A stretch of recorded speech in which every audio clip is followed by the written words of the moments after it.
നമസ്കാരം. പൊന്നമ്പലമേട്ടിലെ മകരജ്യോതി ദർശനത്തിനായി ശബരിമല സന്നിധാനവും പരിസരവും ഒരുങ്ങിക്കഴിഞ്ഞു. തിരുവാഭരണ ഘോഷയാത്ര വൈകുന്നേരം 6 മണിയോടെ സന്നിധാനത്തെത്തും.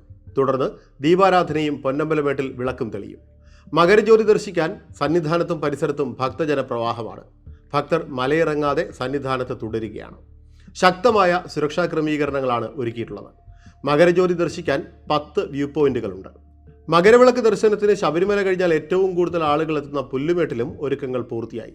പുല്ലുമേടിന് പുറമെ പരുന്തുംപാറ, പാഞ്ചാലിമേട് എന്നിവിടങ്ങളിലും ദർശനത്തിനുള്ള സൗകര്യങ്ങൾ ഒരുക്കിയിട്ടുണ്ട്. 8 ഡിവൈഎസ്പിമാരുടെ നേതൃത്വത്തിൽ 1400 പോലീസുകാരെ ജില്ലയിൽ വിവിധ ഭാഗങ്ങളിൽ സുരക്ഷയ്ക്കായി നിയോഗിച്ചു. പുല്ലുമേട് ഉൾപ്പെടെയുള്ള സ്ഥലങ്ങളിൽ ഡ്രോൺ നിരീക്ഷണവും ഇത്തവണയുണ്ടാകും. സത്രം, കാനനപാത, വള്ളക്കടവ് ചെക്ക് പോസ്റ്റ് എന്നിവിടങ്ങൾ വഴി പുല്ലുമേട്ടിലേക്ക് ഉച്ചയ്ക്ക് 2 മണിവരെ മാത്രമാണ് ആളുകളെ കടത്തിവിട്ടത്. മകരവിളക്ക് കണ്ട ശേഷം സന്നിധാനത്തേക്ക് പോകാൻ ഭക്തരെ അനുവദിക്കില്ല. തീർത്ഥാടകർക്ക് വെയിലേൽക്കാതെയും മറ്റ് അസൗകര്യങ്ങളില്ലാതെയും കാത്തു നിൽക്കാനുള്ള സൗകര്യങ്ങൾ ഇവിടെ ഏർപ്പെടുത്തിയിട്ടുണ്ട്. കുടിവെള്ളവും ലഘുഭക്ഷണവും അടക്കം വിതരണം ചെയ്യുന്നുണ്ട്.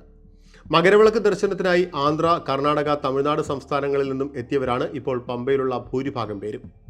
മകരവിളക്ക് ദർശനത്തിനുള്ള എല്ലാ ഒരുക്കങ്ങളും പൂർണ്ണമാണെന്ന് ദേവസ്വം വകുപ്പ് മന്ത്രി കെ രാധാകൃഷ്ണൻ പറഞ്ഞു.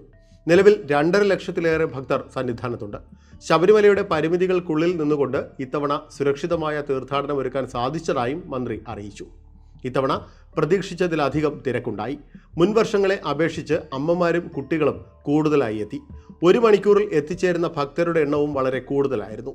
തിരക്ക് വർദ്ധിക്കും എന്ന് മുൻകൂട്ടി കണ്ട് പരമാവധി സൗകര്യങ്ങൾ സർക്കാരും ദേവസ്വം ബോർഡും ഒരുക്കിയിരുന്നു.